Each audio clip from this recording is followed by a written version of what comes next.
Nós vamos iniciar a nossa aula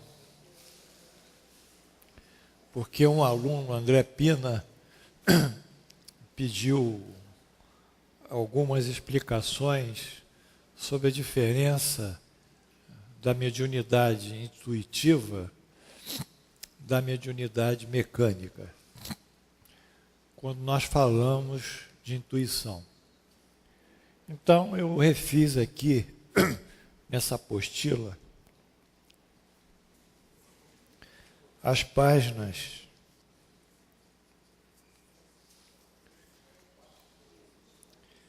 3, 4 e 5. Mas a aula é muito grande. Ela tem 22 páginas e nós paramos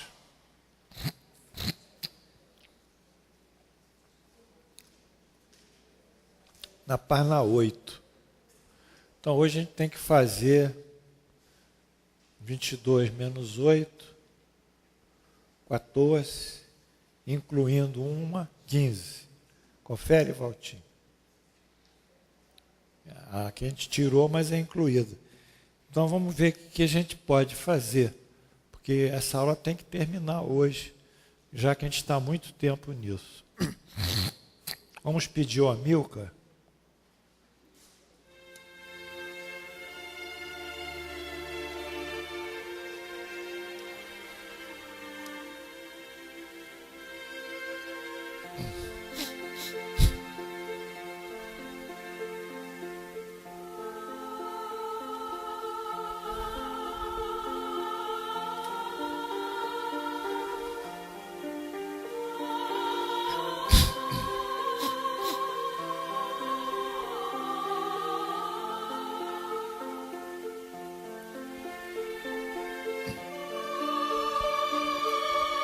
Senhor Jesus, nesse momento, elevamos o nosso pensamento a vós com o objetivo de trazermos os ensinamentos legados pela doutrina espírita através dos bons espíritos e particularmente dos espíritos superiores. Nossa pretensão é que todos aprendam o que vem aqui sendo transmitido e possam aplicar no seu comportamento, modificando suas atitudes, sua forma de pensar, de sentir, modificando a sua fé e a sua crença na justiça divina. Porque um é o ato intelectual, que é uma onda de superfície que nós aprendemos a doutrina como aprendemos geografia, história e matemática. Outro é o ato do espírito, que é um ato eminentemente moral. E esse, embora possamos ter o juízo de valores que nos são transmitidos por Jesus, para nós modificarmos, temos que modificar a nossa própria natureza, a nossa própria forma de ser, e a nossa concepção de vida, de encarnação, de existência, não ficando a nível do intelectual, do lógico e do racional, mas se aprofundando no nosso ser a nível do sensível. Por isso eu vos peço que nos abençoe, nos ajude, que Deus esteja presente, que os mentores espirituais da casa que compareçam, que os mentores do curso nos assistam e que a irradiação de luz, de bondade e de amor se exteriorize para todos os nossos alunos e seus familiares. Assim, em nome de Jesus e pela graça de Deus Onipotente, abrimos os nossos trabalhos no dia 10 de agosto do ano 2015, pela graça de Deus. Amém.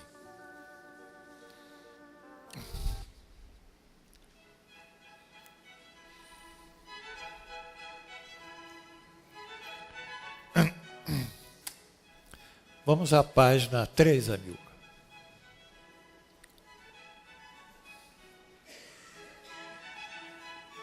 Bom,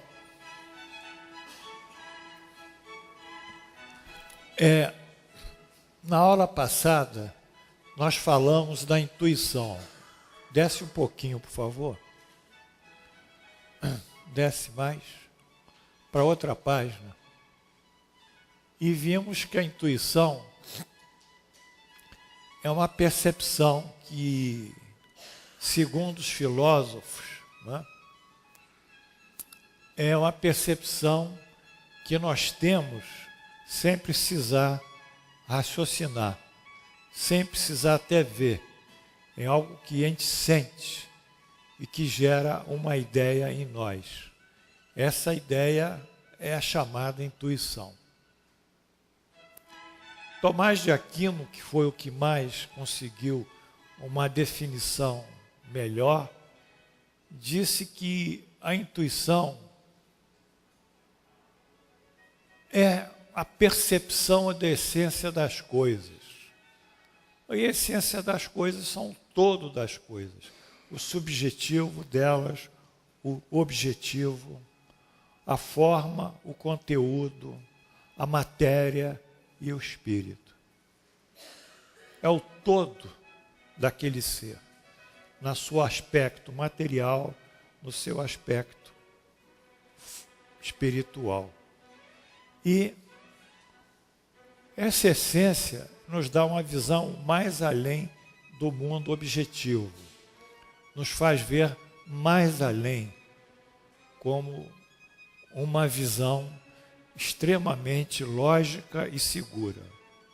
E com isso, nós passamos para o quadro seguinte. Cadê a Milka? Que mostra que a essência é tudo que é objetivo, tudo que é subjetivo, é o todo do ser. E esse todo, como é o ser inteligente, tem um finalismo. Porque toda inteligência tem um caráter finalista. Ela se destina à consecução de um dado objetivo. A inteligência daquele que cria uma máquina é que a máquina produza determinadas funções. A inteligência do nosso organismo é a nossa fisiologia, a metabolização, a excreção, a absorção, a reprodução, que são funções fundamentais da nossa existência.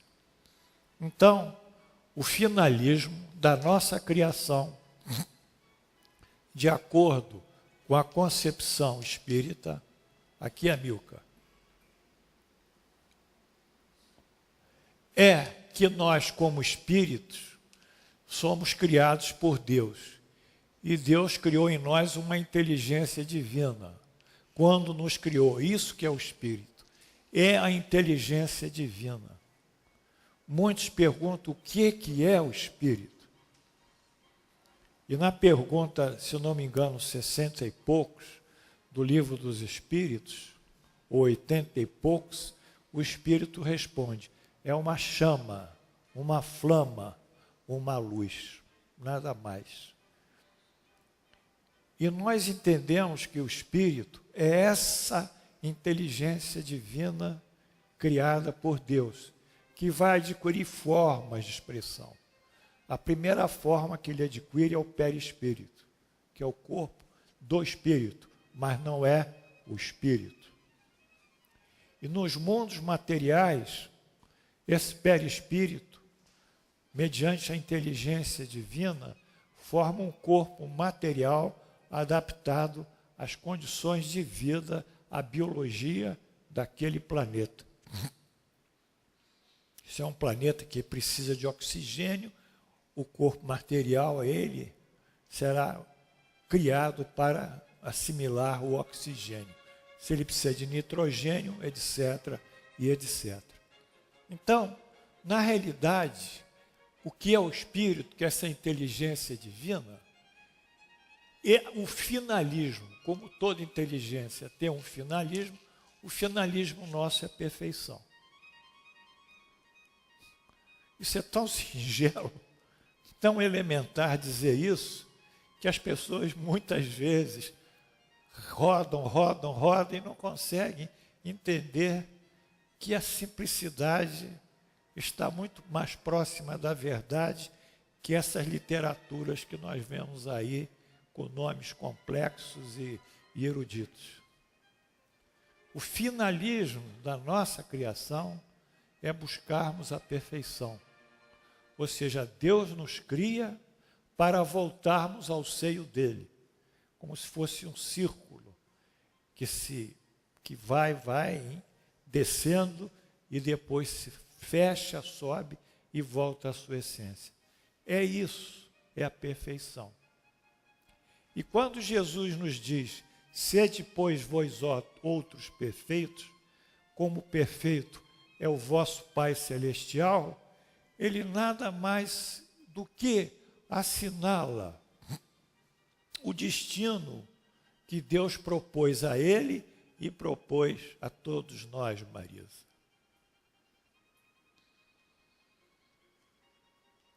Então, é tão simples isso. Por que nós não entendemos isso? Por que nós fazemos tanta confusão em entendermos o finalismo da nossa existência? Porque ainda não estamos preparados para isso.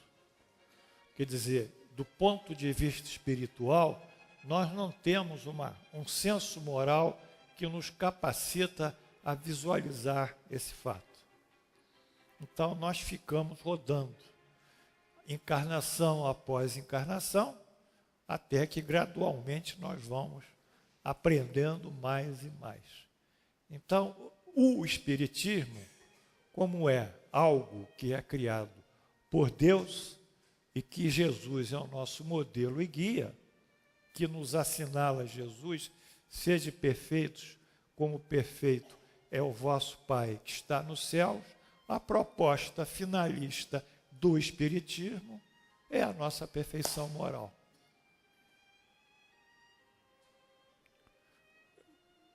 Vocês entenderam a simplicidade? Muitas pessoas pensam que é mediunidade, que é dar efeitos mediúnicos, que é fazer psicografias, tentar adivinhar a vida do indivíduo, dar conselhos, dizer que viu desencarnado o pai, o parente desencarnado, dar mensagem. Isso é tão elementar, tão pueril, perto da grandeza que nós somos, essa inteligência divina em nós, que tudo isso é uma moeda furada, é uma coisa de mendigo. E nós não somos mendigos, nós somos filhos de Deus. Quando nós assumimos, não é, Demétrio, essa criação em nós, nós modificamos a nossa forma de viver. É questão de a gente assumir. Todo mundo vive dizendo, você tem que assumir isso, tem que assumir aquilo. Não é assim? Não é, Valtinho? Assume aqui, assume acolá. Nosso problema não é assumir aqui, nem assumir acolá. Nosso problema aqui é assumir a nossa filiação divina e sermos dignos de nos acharmos filhos de Deus. O resto é secundário. Então, foi isso que, de uma certa forma, eu trabalhei. Mas o Pina, que por sinal pediu e não veio, porque ele trabalha muito longe, é capaz dele aparecer ainda, eu sei que é um esforço ele vir aqui, ele me pediu alguma coisa sobre a mediunidade intuitiva, que está ligada a essa percepção transcendental do todo. Não é? Vamos lá. Então, vamos lá. Então, na aula passada, nós falamos dos médiuns intuitivos. Falamos. Então, fizemos um gráfico para esclarecer isso, porque as pessoas não entenderam o que é médium intuitivo, Valtinho. E o Pina foi o informante, né? Teve coragem de mandar um e-mail para a Glorinha perguntando sobre isso. Então, nós fizemos um gráfico. Vamos subir um pouquinho? Vamos subir? Mais um pouquinho, tá bom. Não, subiu demais. Então, dá um foco melhor, Emilcar, está muito claro. Comparação mediunidade psicográficas, intuitiva e mecânica. Quando o sujeito escreve, quando ele escreve intuído ou quando ele escreve do ponto de vista mecânico. São duas formas de mediunidade de escrita. Essa mediunidade intuitiva, ela também gera as intuições, mas aqui nós nos ativemos uma coisa mais básica, mais informativa. O médium intuitivo de psicografia está lá em cima. O espírito comunicante atua sobre ele. O perispírito do espírito comunicante se liga ao perispírito do médium. Está claro, hein? São dois corpos energéticos. Né? O perispírito do médium se desloca, porque ele está envolvendo o corpo com a energia dele, ele se desloca, se afasta um pouco do corpo e o espírito comunicante passa a energia para ele. Assim. Uma sintonização energética. Isso é a sintonização. Portanto, não há incorporação, quer dizer, o perispírito do médium não sai do corpo do médium para entrar o perispírito do espírito comunicante. Ele não sai. Porque ele não pode sair. Ele tem que vivificar o corpo dele. Não é? Ele que dá energia para o corpo também. Então, ele apenas se afasta e há essa sintonização. Então, não há incorporação, há, tecnicamente falando, sintonização. E sintonizado com o perispírito do médium, o comunicante atua numa área da córtex cerebral, aqui. Ativa a córtex. Eu não vou explicar esse mecanismo, que é muito complexo. E ativa na córtex o pensamento dele, a ideação, a formação de ideias. E ativa uma ideia, que é a ideia intuitiva. Então, a partir daquela ideia intuitiva, o médium, que é consciente, ele desenvolve um trabalho. Para o bem ou para o mal. Né? Tem um livro aí que estão falando, não sei o quê, que se materializou no Vaticano, umas coisas estranhas, um espírito, para doutrinar os padres. Isso é um negócio estranho para a doutrina. Não é? Como se o Vaticano fosse dominar o mundo, né? Desculpa, eu estou tossindo. Então, essa intuição vai desenvolver no médium a articulação. Ele, médium, desenvolve o raciocínio, articula as ideias em função da ideia-mãe que ele recebeu e faz a expressão com 2 S's. Ah, meu Deus! Que coisa, como eles erram. Consciente do pensamento. Sobe. E aí se dá o mecanismo intuitivo. Ficou claro, Paulão? Essa mediunidade é mais difícil, porque aqui, na córtex cerebral do médium, o médium tem que ter muita cultura, às vezes, para ser ativado. Se for um médium ignorante, o espírito não tem como ativar ele intuitivamente. Ele não pode dar coisas importantes, porque ele não tem na massa cerebral dele, nas áreas corticais, conhecimentos gravados que permitam o espírito utilizá-lo como utiliza-se umas teclas de um piano, um pianista para tocar uma música. O piano aqui, figuradamente, é o médium intuitivo. E quem toca as teclas é o espírito comunicante, que vai levar ele, dar 2, 3 sons, e a partir disso ele inicia a composição. Mas se não tem piano, então não tem comunicação superior. Bom, a característica desse tipo de médium ele é um médium ativo, porque ele tem consciência de tudo que está passando. Está aqui embaixo, ó. Aqui, Amilcar. Ô, Amilcar. Aqui. Ativo e consciente. Então, esse é o mecanismo intuitivo, mediúnico. Vamos ver o outro, que é o médium mecânico de psicografia. Mesmo fenômeno. O espírito comunicante chega, liga o seu perispírito ao perispírito do médium, produz a sintonização energética, ativa a área cortical, ativa o córtex, mas ativa a área motora. Isso que é interessante. A área motora, não é a área intelectual. Não é? Às vezes, quando o camarada tem um AVC isquêmico, hemorrágico, ele fica parético, hemiparético, às vezes, só um lado. Né? Por quê? Porque lesionou um grupo de neurônios motores que são responsáveis por aquela integração daquele movimento. Não é? Enfim, ativa a área motora. E a área motora da mão do médium. Então, a mão do médium perde o quê? A sensibilidade. Perde a direção do próprio médium, que ele quer dobrar a mão, ele não vai conseguir dobrar a mão. E cai num estado, às vezes, de inconsciência do que está fazendo. E o espírito pega a mão dele e, ó,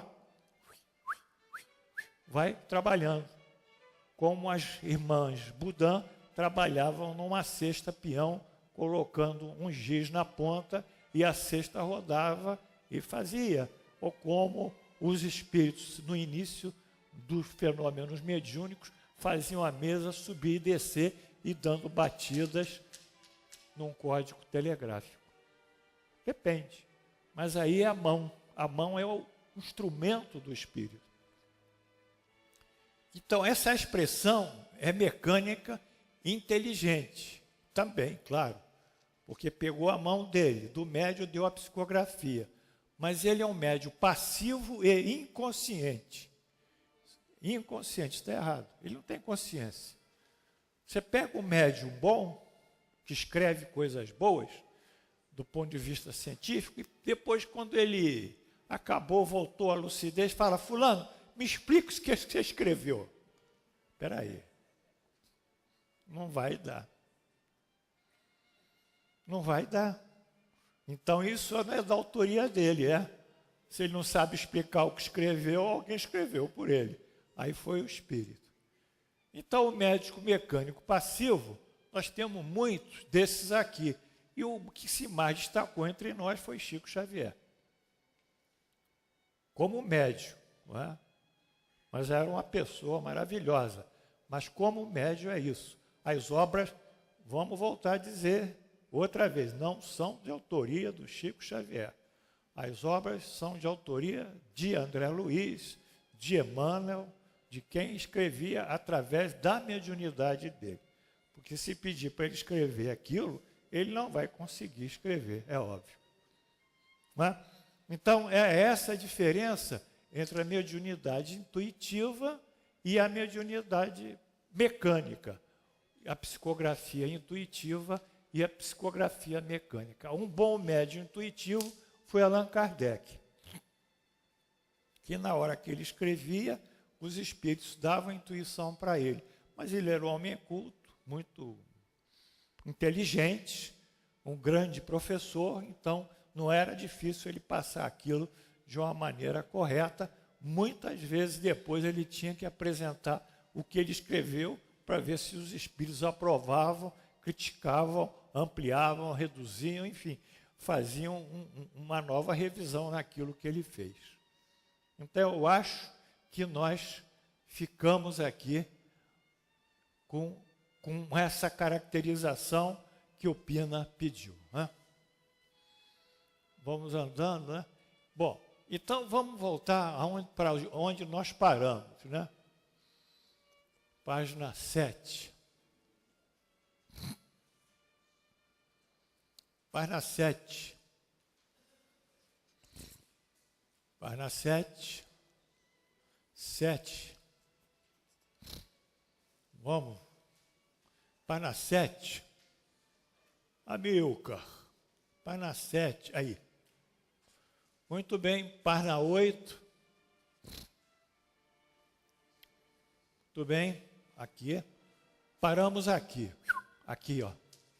Transmissão oculta do pensamento. Eu não posso voltar outra vez às aulas, porque senão isso nunca vai acabar. Porque isso é muito complexo e a aula não vai querer esgotar o assunto, mas dá uma ideia honesta para vocês. Vamos estudar hoje, então, a transmissão oculta do pensamento. E Allan Kardec pergunta: qual é a razão por que uma mesma ideia, a de uma descoberta, por exemplo, surja em muitos pontos ao mesmo tempo?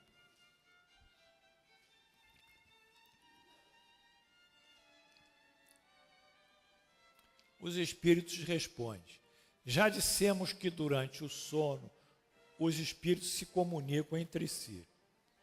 Pois bem, quando o corpo desperta, o espírito lembra o que aprendeu, e o homem julga ser ele que descobriu, inventou. Assim é que muitos podem, simultaneamente, descobrir a mesma coisa.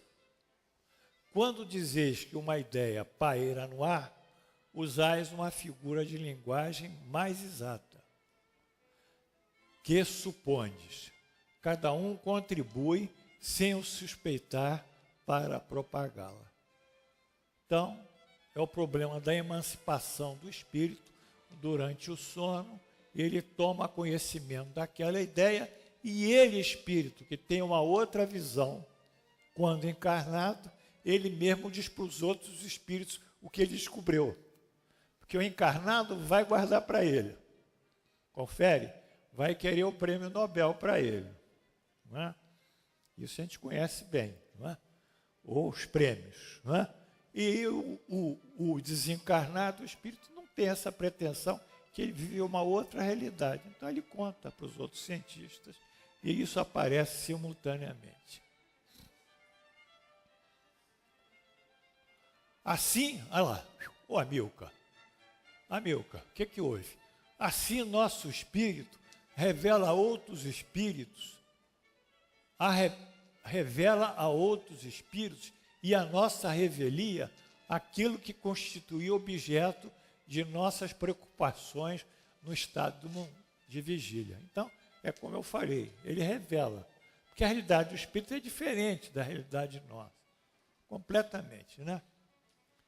A respeito da simultaneidade das descobertas, Allan Kardec, no Evangelho segundo o Espiritismo, discorre sobre esse tipo de ocorrência na criação do Espiritismo, em que uma miríade de espíritos, atuando sob igual miríade de médios de diferentes culturas, idiomas e classes sociais, conjuntamente incumbiram-se dessa missão.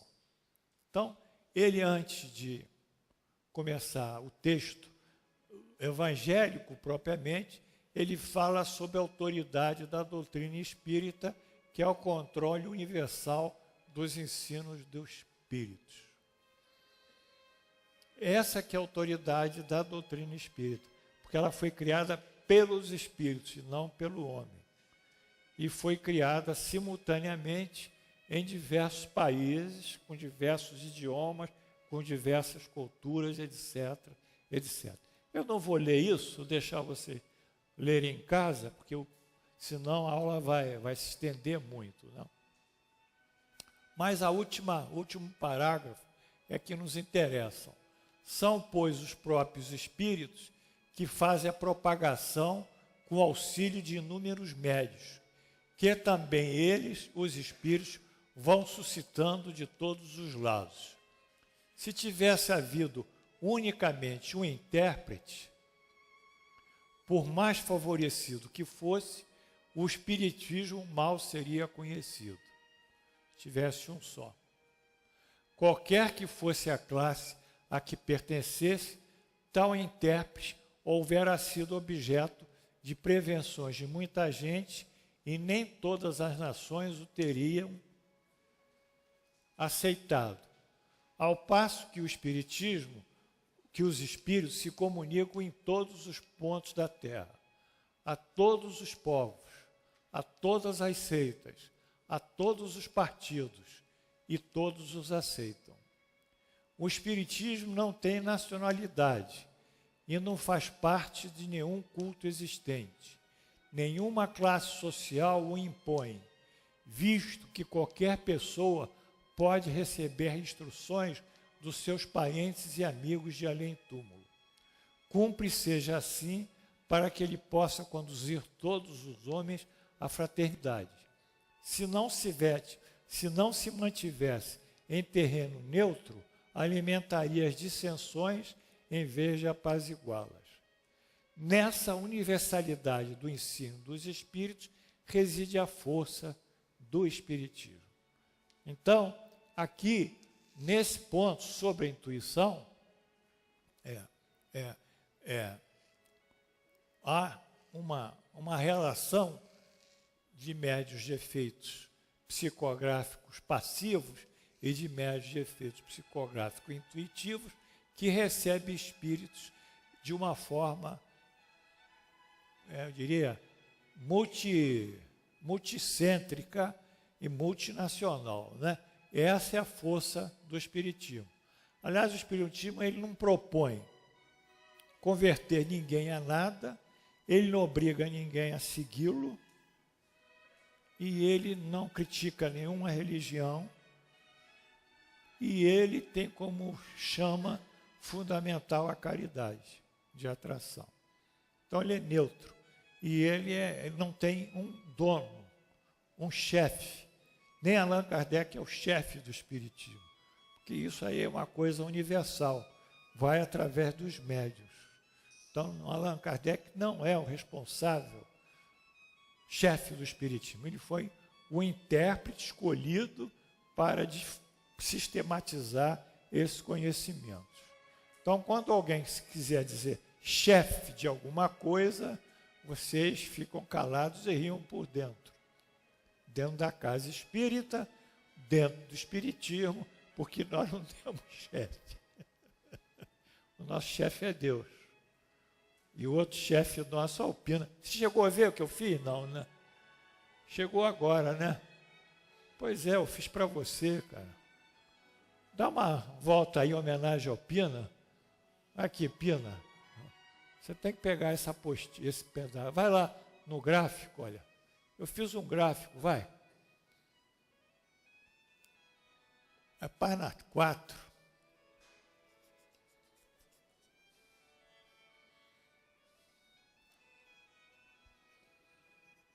Vai. É aqui. Aqui, Pina, eu vou repetir. Vocês dão licença para eu repetir para o Pina? Todo mundo dá ou tem alguém contra o Pina aí? É unanimidade? Então vamos lá, Pina. Em homenagem a Pina. André Pina, esposa. Meus cumprimentos. E senhora? Comparação mediunidade psicográfica, intuitiva e mecânica. O que é a mediunidade? Intuitiva o que é mecânica. Quer dizer, eu não vou fazer aquela divisão, aquela classificação que Allan Kardec fez, em função das diversas aptidões mediúnicas. Eu me fixei em 2 pontos fundamentais, se é intuitiva e se é mecânica. Muito bem. O médium, e usei a psicografia como modelo. Né? O médium intuitivo da psicografia, ele vai receber um espírito comunicante. O perispírito do espírito comunicante entra em contato com o perispírito do médium. E aqui há uma sintonização de energias, de ondas energéticas. Forma-se a sintonização. A partir dessa sintonização, perispírito do médium, perispírito do espírito comunicante, o comunicante, utilizando a energia sintonizada, ativa uma área do córtex cerebral. Ativa o córtex cerebral, ativa a área da ideação, das ideias. Aí gera a intuição. Ele ativou a área da ideação e ativou a intuição. E o desenvolvimento da intuição articula, através da intuição, ele vai articulando um raciocínio, uma lógica. Portanto, ele forma uma expressão consciente, com 2 S aqui, do pensamento. Por que consciente? Porque ele é um médium ativo e consciente. O espírito comunicante depende da cultura dele, dos conhecimentos dele, que estão aqui, gravados nos neurônios da córtex cerebral. Se ele for um físico, um espírito comunicante físico tem muito mais facilidade de se comunicar com ele e ele expressar essa ideia. Se ele for um aborígene, não vai poder dar grande mediunidade. Muito difícil. Então, a característica do médium intuitivo é que o espírito se aproveita também da cultura que ele tem para produzir os seus conhecimentos. Já o médium mecânico de psicografia, que tem a mesma fenomenologia, o espírito comunicante se liga pelo espírito dele ao perispírito do médium, produz a sintonização, ativa uma área da córtex cerebral, mas ativa uma área motora da córtex. Ativa a área que é a responsável pelo movimento da mão. Porque a gente tem um desenho muito clássico, que é o homúnculo de Pênfico, em neurologia, que desenha as áreas de ativação motora. Quanto mais finos os movimentos nossos, maior o número de neurônios envolvidos. Então, ele ativa a parte motora e inibe os estímulos motores da mão. Ou seja, ele produz uma espécie de anestesia.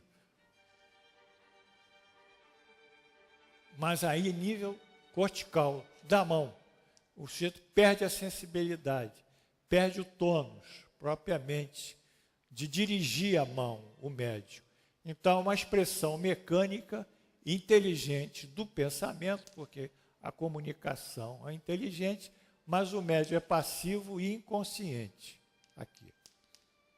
Então, a mão é um apêndice aqui da passividade do médium, que nesse caso ele não vai usar a cultura do médium, ele mesmo usa a mão como um apêndice, como nós dissemos no início do Espiritismo, quando tinha as mesas girantes, eles utilizavam as mesas para se comunicar, as cestas peão das irmãs Budan, que botavam um giz na ponta da cesta e a cesta rodava, e outros apêndices que os espíritos utilizavam.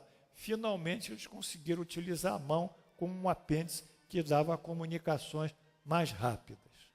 Então, esse médium mecânico, como nós dissemos, ele é passivo e inconsciente. E ele não precisa ter cultura. O intuitivo, ele é ativo e consciente, porque ele vai construir um pensamento à luz do que ele recebe. Então, são as diferenças de mediunidade.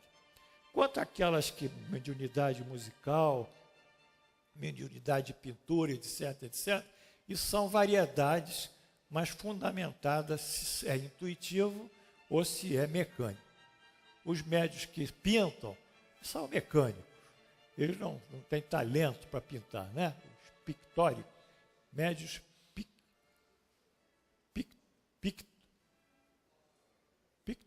pictografia, pictóricos, etc. Então, feito isso, foi isso que você pediu, está aí a diferença. E vamos embora, porque a aula é muito grande, né?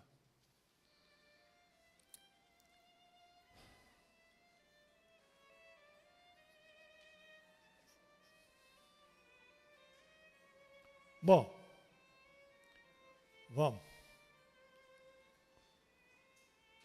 Aqui.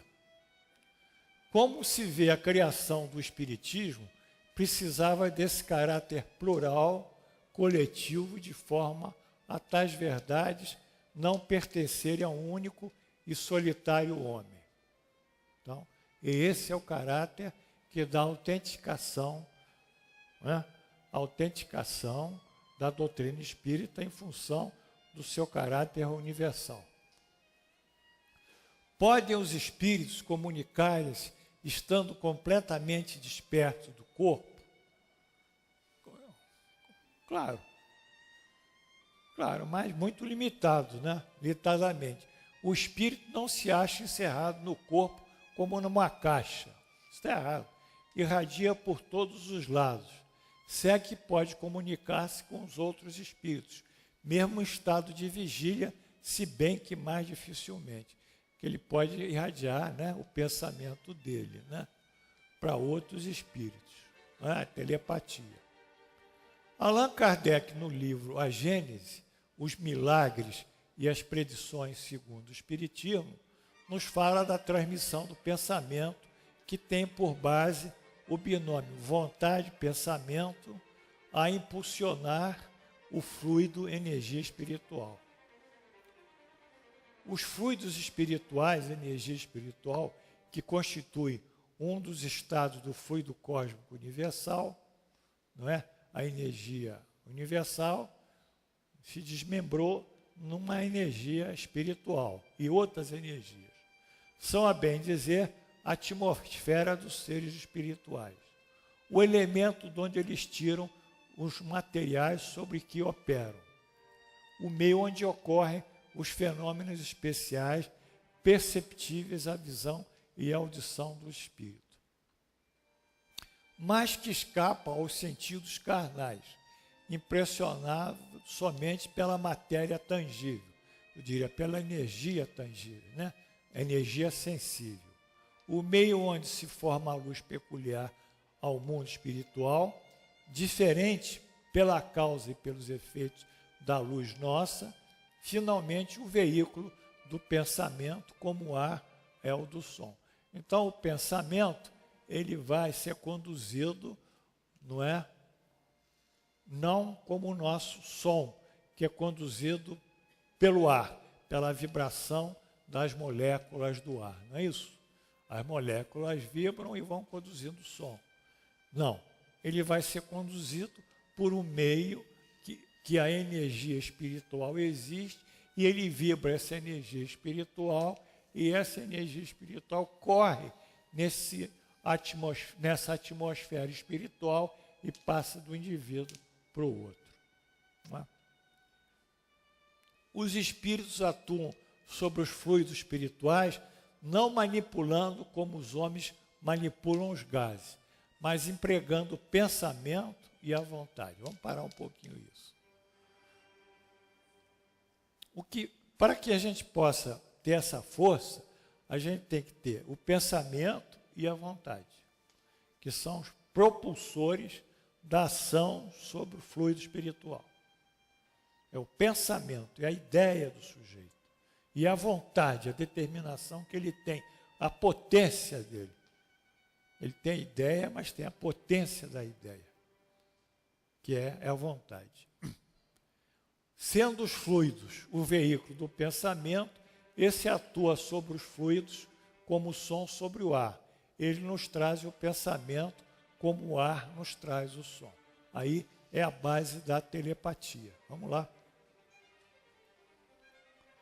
Porém, quando o binômio vontade e pensamento consegue produzir altíssima frequência na energia espiritual, essa vence as baixas vibrações da matéria física e aí ainda pelo fluido espiritual se dá a comunicação na vigília entre encarnados, é a denominada telepatia.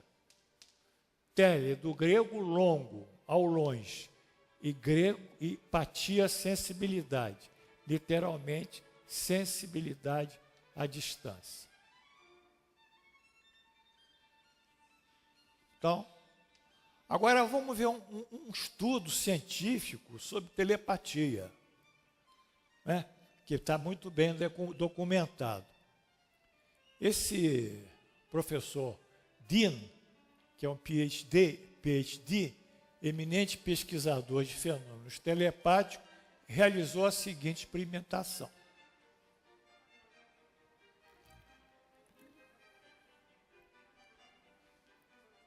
Construiu salas com paredes revestidas com placas de chumbo emendadas por mercúrio. Vale dizer que nenhum tipo de onda ou partícula do conhecimento da física atual ali pode penetrar. Chumbo. Né? Quando a gente vai fazer um exame de raio-x, tudo é chumbo. Está tudo ali. O teto é de chumbo, as paredes são de chumbo, o técnico em imagem bota um colete de chumbo, fica atrás de um biombo de chumbo, para não pegar radiação. Né? Muito bem, não é assim, Glorinha? Dispôs aleatoriamente pessoas, cada uma investigada por um aparelho de imagem, o PET scanner, que é um scanner que a gente coloca aqui, não é? Joga a irradiação, e registra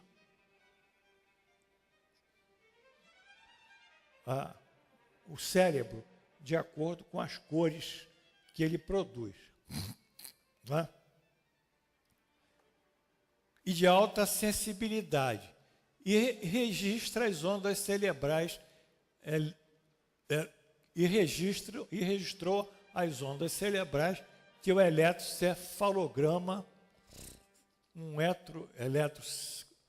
de um aparelho de eletroencefalograma de última geração. Lançou sob os olhos dos indivíduos uma série de flashes luminosos. Pleft. O cara via aquele flash, aquilo entrava, de fato, no nervo óptico dele, interagia com a córtex vertebral, com córtex cerebral, e ali ele produzia um tipo de onda cerebral. Na outra sala blindada, em outro indivíduo, observam-se alterações no traçado das suas ondas, como se ele mesmo tivesse diretamente recebido esses flashes. Está clara a experiência? Ou não? Né? Vamos ver aqui. A experiência do professor Heskin comprova que os pensamentos das pessoas movimentam-se em outra dimensão. Não a física aqui, cada parede de chumbo, para vencer a blindagem das células. É aqui Allan Kardec que diz que é o fluido espiritual. Conjugando os ensinamentos dos espíritos comunicantes relatados na Gênesis, a experiência do professor Heskin fica mais do que evidente terem ocorrido no espaço espiritual, a dimensão própria de movimentação e ação do fluido espiritual ou a energia espiritual. O espaço espiritual é uma quarta dimensão, não é isso? Aqui é o gráfico. aqui tem o sujeito dentro da sala, aqui a tridimensão, largura, altura e comprimento, que é a tridimensão, e esse aqui que recebeu o estímulo luminoso e teve um traçado de eletroencefalograma de outra geração, última geração, com PET scanner, ele mandou uma onda mental ou um pensamento para esse, e que venceu toda a blindagem da sala. Então, esse espaço que se movimentou, essa energia, é o espaço espiritual.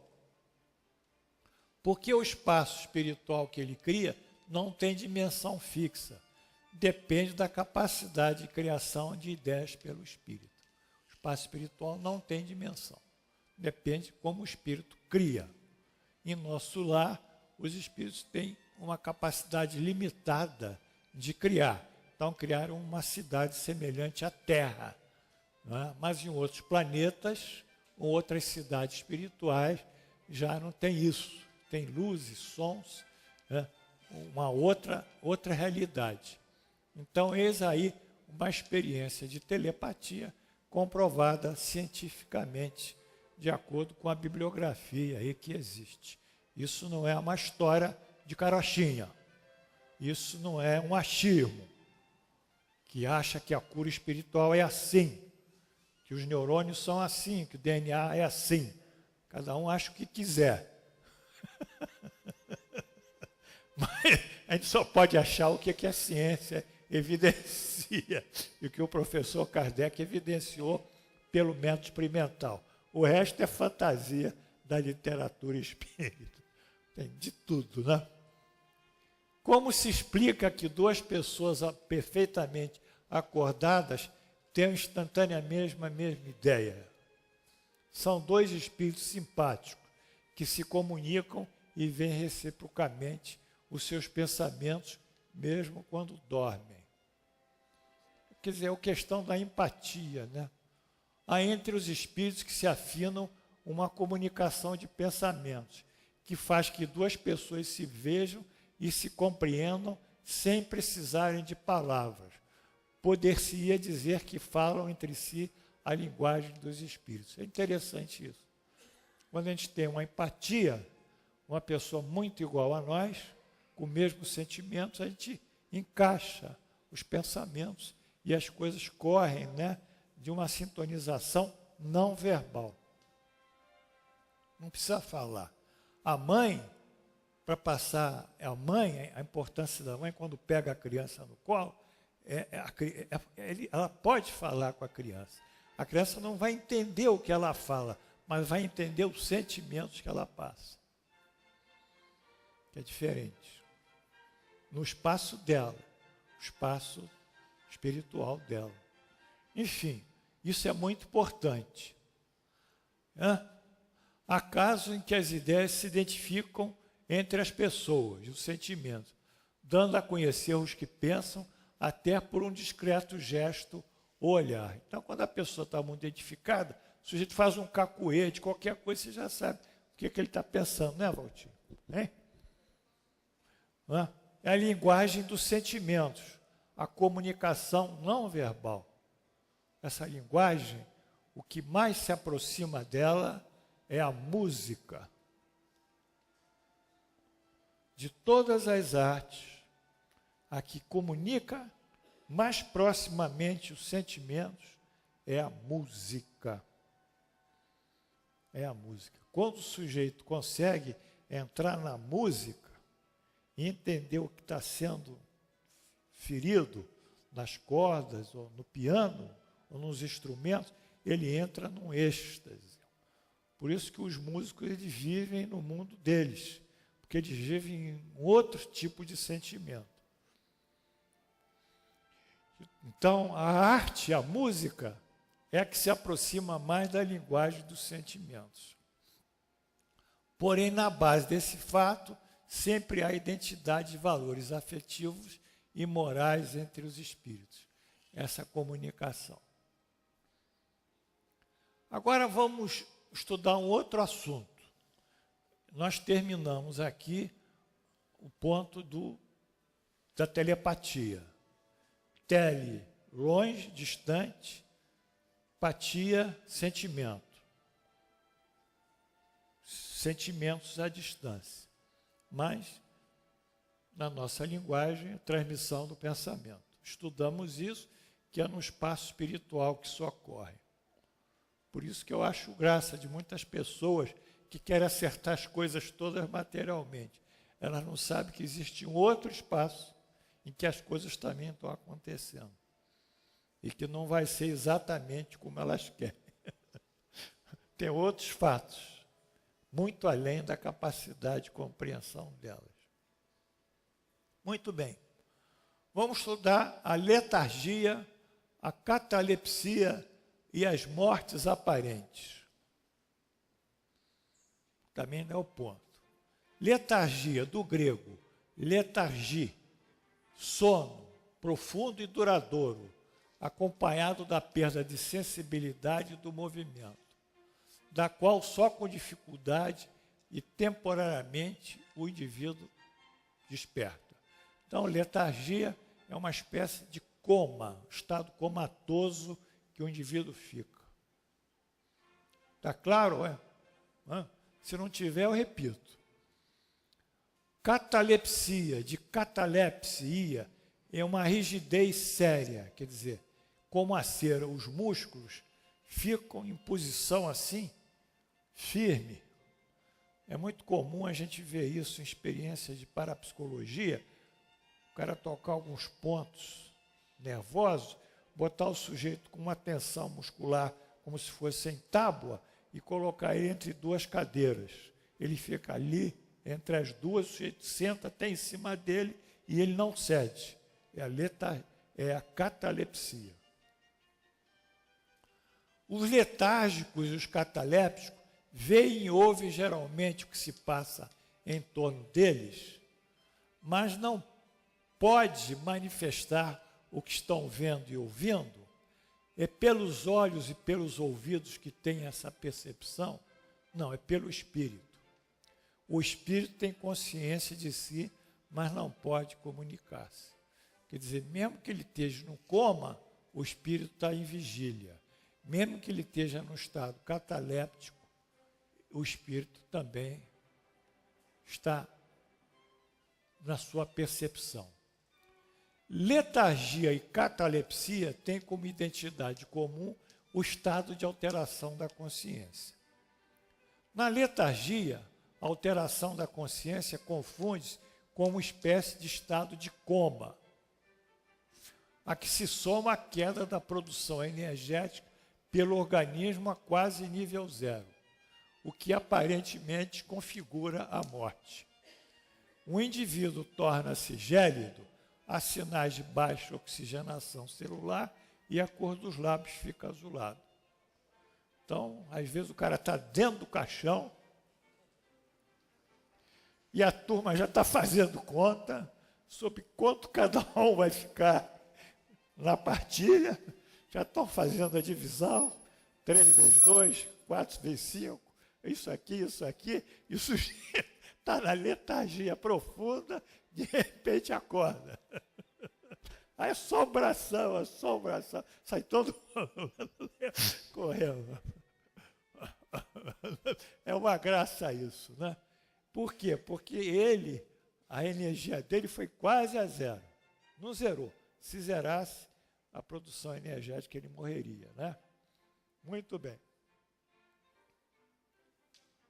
Na catalepsia, o que marca é a alteração da sensibilidade do indivíduo e a rigidez do músculo, o que faz assemelhar-se a uma estátua de cera. Daí o nome rigidez séria. Altera, é basicamente motor a catalepsia. Porém, o espírito vive e, como consequência, sua percepção mantém-se ativa. Estados de catalepsia e de letargia podem ser experimentalmente obtidos pela hipnose. E no caso da letargia, alternativamente por toques em pontos nervosos do organismo, à semelhança da acupuntura. Então a hipnose pode levar a esses dois estados. Por que não pode comunicar-se? Porque a isso se opõe o estado do corpo. Esse estado tão especial dos órgãos vos dá prova existir no homem alguma coisa mais do que o corpo. O corpo não está funcionando e, contudo, o espírito se mostra ativo. Que beleza! Na letargia, pode o espírito separar-se inteiramente do corpo, de maneira a dar a este todas as aparências de morte e voltar a ele em seguida? Não. Se ele separar geral, entrou na fila e foi para onde? Para Sulacap? Depende de onde ele quer ir. Aí não pode. Pode diminuir a energia que ele passa para o organismo, mas quebrar essa energia, ele vai lá para Sulacap, ali, aqui embaixo, no Catonho, que é o lugar mais perto aqui do Frei Luiz. Que maldade, né? O corpo, na letargia, o corpo não está morto, já que há funções em atividade. Sua vitalidade encontra-se em estado latente, como na crisálida, mas não levada a zero. Não é? Ora, enquanto o corpo vive, o espírito a ele está ligado. Senão, já foi. Uma vez rompidos os laços pela morte real e pela desagregação dos órgãos, a separação é completa, deixando de existir a possibilidade de retorno. Desde que um homem, aparente morto, volta à vida, conclui-se que a morte não estava consumada. Está claro isso ou não? Hein? Está claro? Nós estamos falando contra um dogma, que é a ressurreição. Ressurreição. O sujeito estava morto e reviveu. Se ele estiver morto, tecnicamente falando, biologicamente falando, ele não volta. Agora, se ele está num estado letárgico profundo, ele volta. Volta-se aqui o diagnóstico de morte. Como é que nós diagnosticamos a morte? É a cessação de todos os processos vitais. Vale dizer, de qualquer forma de produção de energia, com um eletroencefalograma apresentando, não apresentando, aí que coisa, mais qualquer tipo de onda. Então, quando a gente faz o eletro do indivíduo que morreu, em vez de ter aquelas ondas que tem uma certa voltagem, a onda é assim, é um zero, é um basal, ela corre assim, ó. Não tem mais voltagem. O diagnóstico de morte não é pelo coração, pelo eletrocardiograma. Porque o eletrocardiograma pode também estar assim. Mas não morreu. O diagnóstico certo é a morte cerebral. Aí morreu. Está zerado ele. Mas pouca gente faz isso, entende? Pouca gente faz isso. Na letargia, isso não ocorre. Quer dizer, a cessação dos processos vitais. E seria, por demais, interessante proceder-se o eletroencefalograma do que se encontra em estado letárgico para a verificação do traçado das suas ondas. Nós gostaríamos muito de botar o sujeito na letargia e depois ali fazer o eletro dele, né? Ia ser muito interessante. Aqui é um sujeito que está em estado letárgico, mas que o Amilcar não conseguiu reproduzir. Não é isso, Amilcar? Está fazendo que não. Mas a culpa é sua, hein? Não é daqui não, hein? Está tudo escuro, vamos embora. Então, finge que ele está aí. Por meio de cuidados dispensados a tempo, pode reatar-se os laços prestes a desfazerem, restituindo-se a vida a um ser que definitivamente morreria se fosse socorrida? Isso aí nós temos prova, todos os dias na medicina. O sujeito deu uma parada cardíaca. Não deu?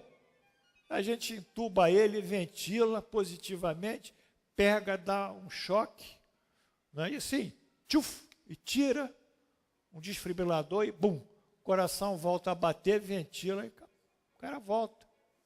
Quantos deram parada cardíaca? Quantos voltam? Que é isso? Não é? Isso hoje. Mas na época de Allan Kardec não tinha isso. Mas ele diz que na época tinha prova todos os dias. O magnetismo, nesse caso, é poderoso meio de ação, porque restitui ao corpo o fluido, a energia vital que lhe faltava para manter o funcionamento de órgão. Aí é uma transferência energética. Né? É possível. Hoje a gente tem outros recursos. A letargia e a catalepsia derivam do mesmo princípio. Estamos voltando. Que é a perda temporária da sensibilidade e do movimento, por uma causa fisiológica ainda não explicada. Isso Allan Kardec diz aqui. Elas diferem entre si, pois na letargia a suspensão das forças vitais é geral, e dá ao corpo toda a aparência de morte. Na catalepsia fica localizada, podendo afetar mais uma das partes ou menos extensas do corpo, de forma a permitir que a inteligência livremente se manifeste, o que a diferencia da morte. A letargia é sempre natural, a catalepsia por vezes espontânea, mas pode ser provocada ou artificialmente suprimida pela ação magnética. Aqui tem um quadro diferencial entre letargia tem alteração da consciência, catalepsia também tem, letargia tem um sono profundo de caráter comatoso, na catalepsia não tem o sono profundo, ou o estado é de vigília, tem as trocas energéticas no organismo próximas a zero, na letargia, as trocas energéticas no organismo podem estar diminuídas sensivelmente, mas nunca próximas a zero. Tem a perda total da ação motora e sensibilidade, tem a perda total ou parcial da ação motora e sensibilidade, é parcial. Isso aqui está errado. Tem a perda geralmente localizada em grupamentos musculares, impossibilidade de manifestação de inteligência livremente manifestada, porque aqui ele está no estado comatoso, aqui ele ainda pode se exprimir. Muito bem.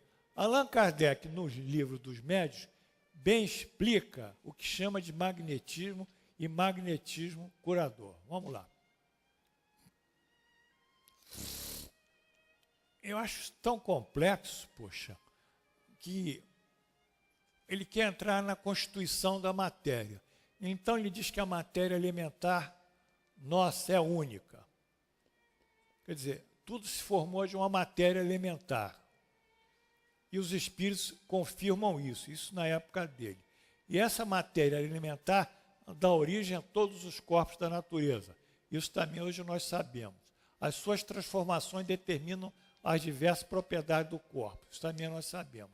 É assim que uma substância salutar pode tornar-se venenosa por uma simples modificação. Isso também nós sabemos. A química não oferece numerosos exemplos. Essa questão da matéria elementar na criação, do ponto de vista espiritual, ela já está definida. E até da física a gente se aproxima disso, através do Big Bang. Foi uma aula maravilhosa em 2012 que a gente mostrou que a energia que Deus produziu no Big Bang, essa energia, ela que gerou N energias e N matérias. E que nós sabemos que a nossa matéria mais elementar, ela vai chegar a uma transição entre ela e o pensamento nosso. Né? Tá claro, Marquinhos?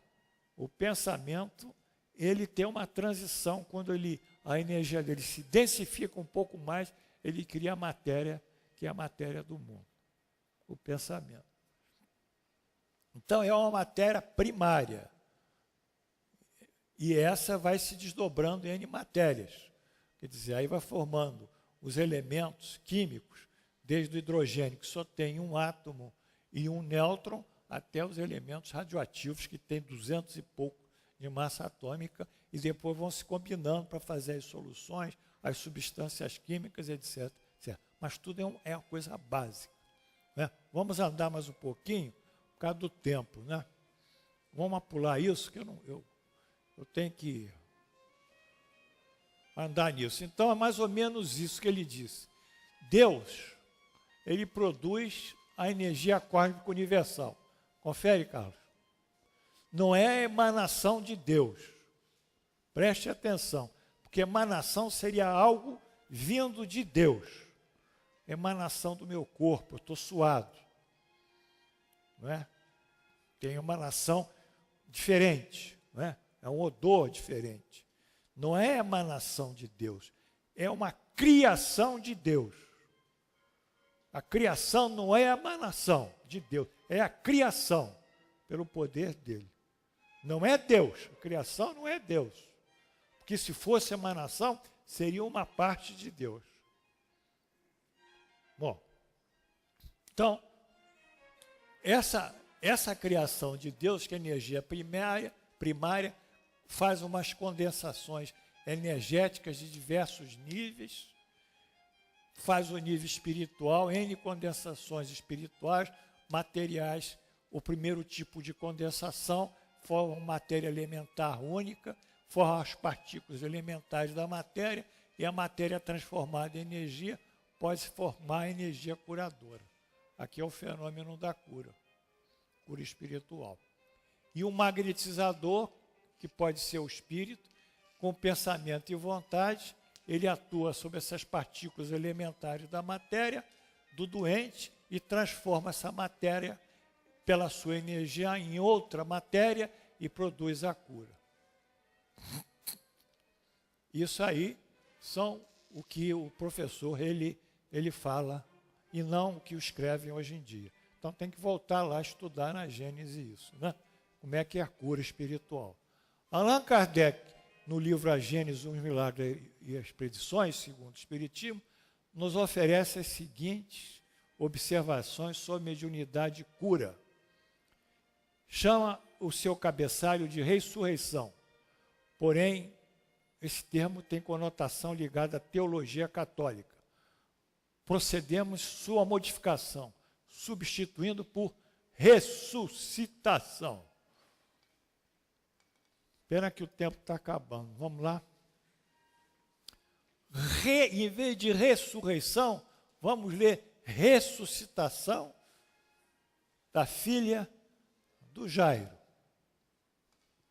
Tendo Jesus passado novamente de barca para outra margem, logo desembarcou grande multidão e se lhe apinhou ao derredor. Então o chefe da sinagoga, chamado Jairo, veio ao seu encontro e, aproximar-se desse, se lançou aos pés, a suplicar com grande instância, dizendo: tenho uma filha que está no momento extremo, vem impor-lhe as mãos para curar-lhe e salvar a vida. Jesus foi com ele acompanhado de grande multidão que o comprimia. Quando Jairo ainda falava, vieram pessoas que lhe eram subordinadas e lhe disseram: tua filha está morta, por que hás de dar ao mestre incômodo ir mais longe? Jesus, porém, ouvindo isso, disse ao chefe da sinagoga: não te aflija, crê apenas. E a ninguém permitiu que acompanhasse, senão a Pedro, Tiago e João, irmão de Tiago. Chegando à casa do chefe da sinagoga, viu ele a aglomeração confusa de pessoas que choravam e soltavam grandes gritos. Entretanto, disse ele: por que fazeis tanto alarido? Por que chorais? Essa menina não está morta, está apenas adormecida. Confere? Zombavam dele. Tendo feito que toda a gente saísse, chamou o pai da mãe da menina e os que tinham vindo em sua companhia e entrou no lugar onde a menina se achava deitada. Tomou-lhe a mão e disse: Talita, cumi. Isso é, Talita em hebraico é menina. Minha filha, levanta-te, eu te ordeno. No mesmo instante a menina se levantou e se pôs a andar, pois contava 12 anos, e todos ficaram maravilhados e espantados E aí foi o grande milagre, que não é milagre, porque o livro Gênesis é a Gênese, os milagres e as predições segundo o Espiritismo. Ele foi escrito para acabar com a ideia dos milagres e das predições. Coisas que as pessoas não viram. Ao contrário seria as leis da natureza, isso é Allan Kardec comentando. E, portanto, milagroso o fato de voltar à vida corpórea um indivíduo que se achasse realmente morto. Ora, não há mistério que se recorra a essa ordem de fatos para se ter a explicação da ressurreição. Eu chamo ressuscitação que Jesus operou. Se mesmo na atualidade as aparências enganam por vezes os profissionais, quão mais frequentes não haviam de ser os acidentes daquela natureza num país onde nenhuma precaução se tomava contra eles e onde o sepultamento era imediato. É, pois, de todo ponto provável que nos 2 casos acima apenas síncope ou letargia houvesse. O próprio Jesus declara positivamente com relação à filha de Jairo. Essa menina disse ele, não está morta, está apenas adormecida. Dado o poder fluido que ele possuía, nada de espantoso há em que esse fluido vivificante, acionado por sua vontade forte, haja reanimado os sentidos em torpor e que haja mesmo feito voltar o corpo ao corpo o espírito, preste a abandoná-lo, uma vez que o laço perispíritico, que coisa, hein? Ainda não se rompera definitivamente. Para os homens daquela época, que consideravam morto o indivíduo, desde que deixara de respirar, havia ressurreição, ressuscitação. Em casos tais, mas o que na realidade havia era cura, e não ressurreição, na acepção legítima do termo.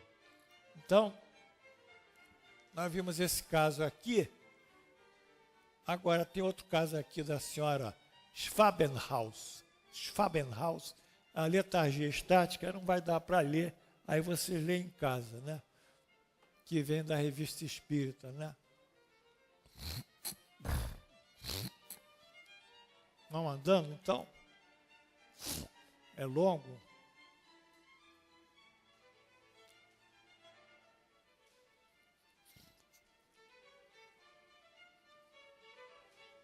Muito bem.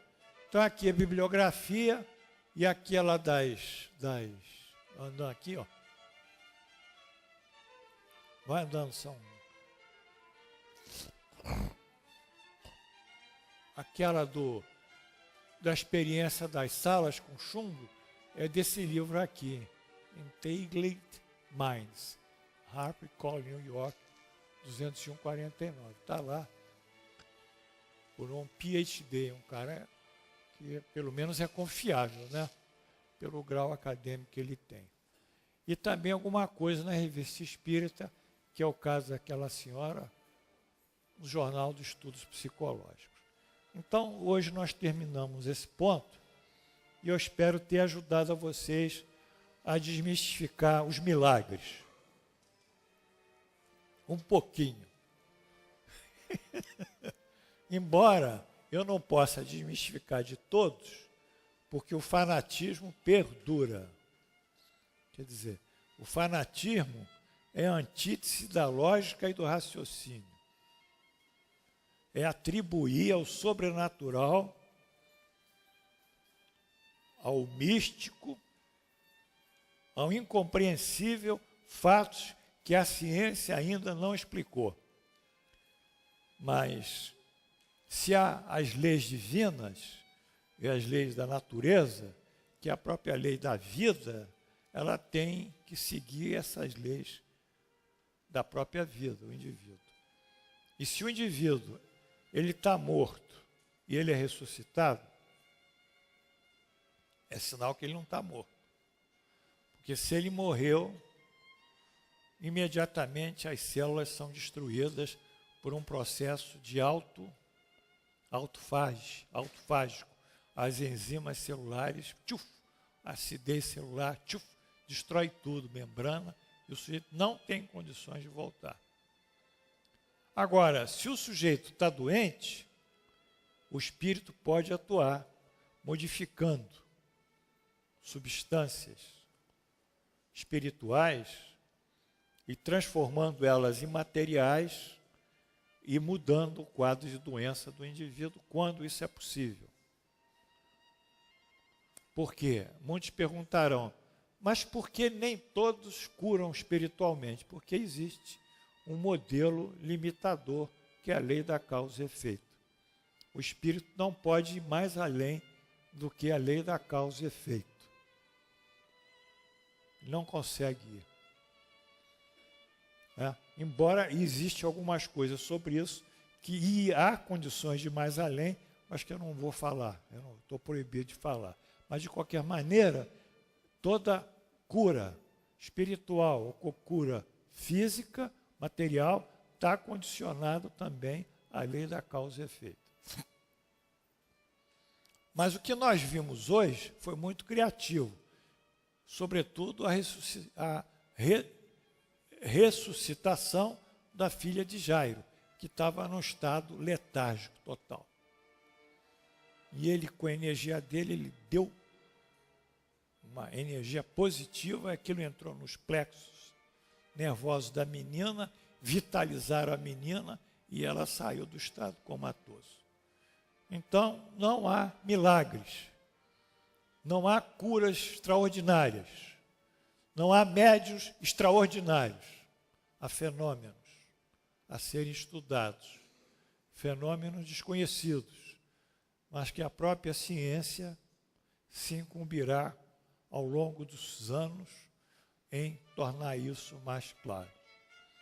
Quando o homem conseguir vencer a barreira que separa ele do mundo material, do mundo espiritual, quando ele conseguir fazer essa transição através de instrumentos que possam registrar com muita clareza a existência dessas inteligências espirituais, então nós estaremos entrando num novo mundo. E realmente terá que revolucionar tudo. As teologias, os códigos religiosos, os costumes, os hábitos, as leis. Quer dizer, quando a evidência do Espírito, da existência do Espírito, se tornar patente, igual a uma lei física, a uma lei química, e ninguém poderá negá-la, então nós estaremos entrando numa nova era. Mas para que nós possamos entrar numa nova era, o que nós precisamos? A modificação. É isso.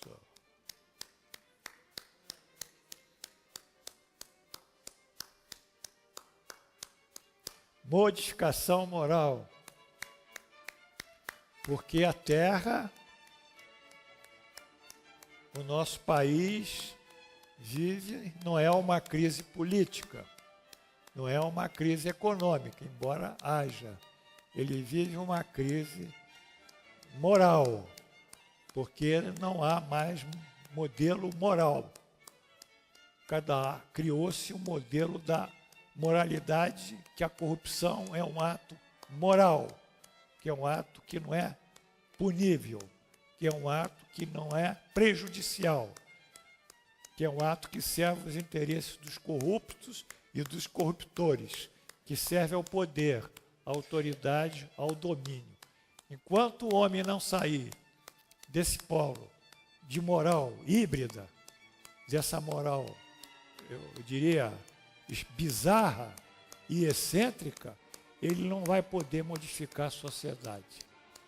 Não adianta esse blá blá blá de educação, de pedagogia, de investimento, porque tudo isso vai cair, porque o instrumento que vai reger a conduta do homem é a moral. E quando ele tiver essa conduta firme, honesta e nos princípios, então ele vai dar um grande salto e vai ter o auxílio também dos espíritos que farão com ele um conjunto de ações que modificarão o Brasil. Enquanto isso, nós vamos ficar ouvindo o Globo Repórter, o Jornal Nacional, todo dia com aquele blá blá blá, e o Fantástico, todo dia com aquele blá blá blá.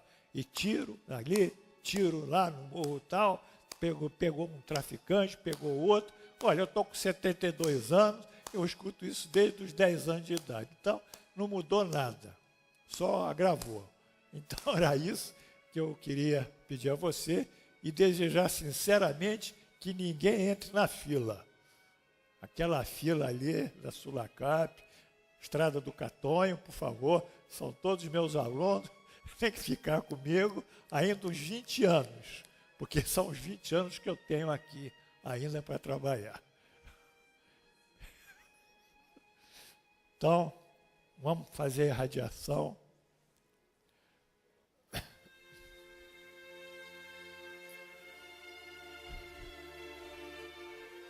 Eu também teria que dizer uma palavra a vocês depois da prece de encerramento, tá?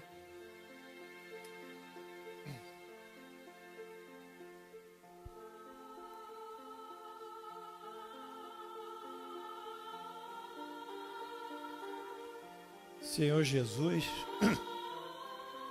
nós vos agradecemos e a Deus Todo-Poderoso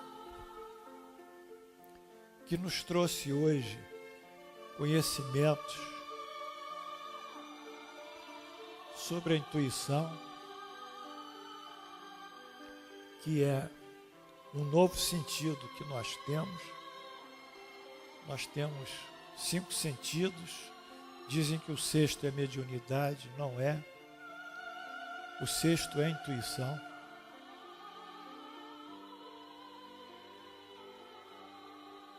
Porque a mediunidade depende de comunicação com os espíritos e a intuição depende de nós nos comunicarmos com o mundo transcendental pela nossa própria vontade, sem intermediários, que são os espíritos.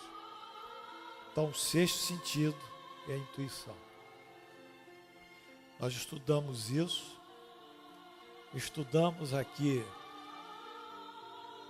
os processos de transmissão de pensamento que se dá no plano espiritual, depois é convertido ao nosso cérebro e nós temos nessa conversão a ideação. E estudamos finalmente a catalepsia, a letargia e as mortes aparentes.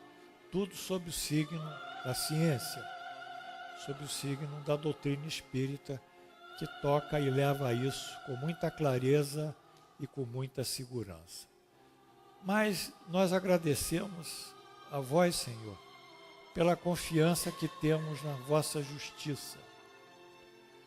Se vós criaste o mundo com tanta perfeição, com tanta grandeza, por que nós esquecemos frequentemente da vossa justiça? Por que nós nos deixamos levar pelos influxos do mundo, pelas influências, às vezes, até de espíritos negativos que procuram nos desacreditar, enfraquecer a nossa fé? Por quê? Então, se nós cremos em Deus, e se nós cremos no seu poder de criação, de tudo que existe e se manifesta neste, em outros mundos, material, espiritualmente, como nós não poderemos crer na justiça divina? É uma contradição. Tudo acontece sob as leis divinas, mesmo as tragédias que nós não compreendemos, porque analisamos as tragédias à luz de uma única vida, quando nós temos tantas e tantas vidas. Então, Senhor, nós pedimos que a vossa justiça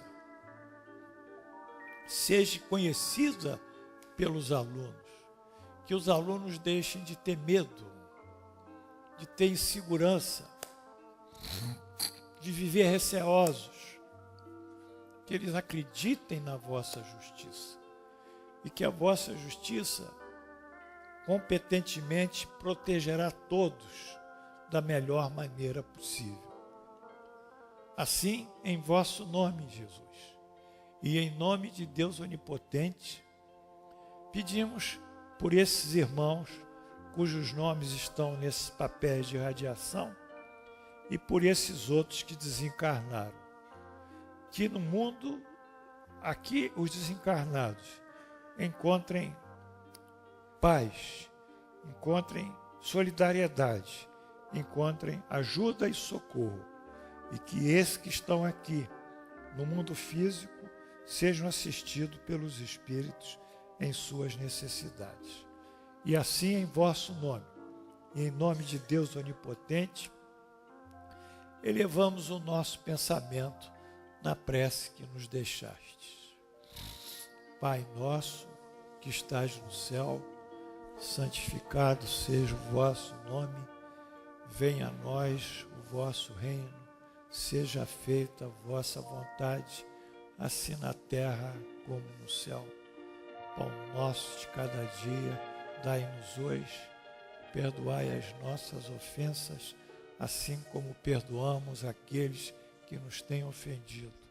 E não nos deixeis cair em tentação, mas livrai-nos do mal. Assim seja. Amém. Em nome de Jesus e pela graça de Deus, encerramos a nossa aula no dia 10 de agosto do ano 2015, pela graça de Deus. Eu gostaria de prestar uma informação rapidinha, que nós estamos reestruturando a nossa organização aí para atender a todos, e temos aqui a Glorinha como nossa secretária master. Pode subir aqui, Glorinha.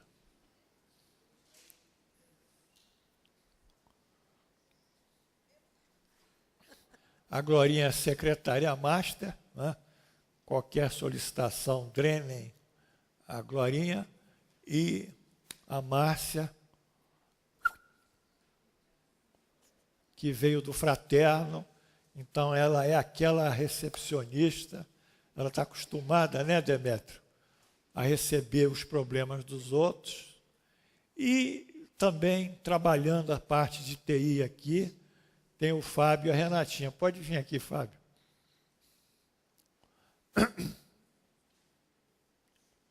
A Glorinha é vascaína. Isso aqui não tem nada com futebol, tá? Essa seleção. Tem o Fábio, que faz a parte de TI, que está fazendo no Excel, é o programa? Excel. Então, esse aqui são os responsáveis para dar assistência a vocês. E à medida que as coisas foram se desenvolvendo, eles podem prestar as informações, por isso que eles estão aqui comigo. Então, vamos bater uma salva de palmas aqui para Glorinha Master, secretária Master, secretária Júnior, a Júnior, e o nosso PhD em TI. Pronto. Obrigado.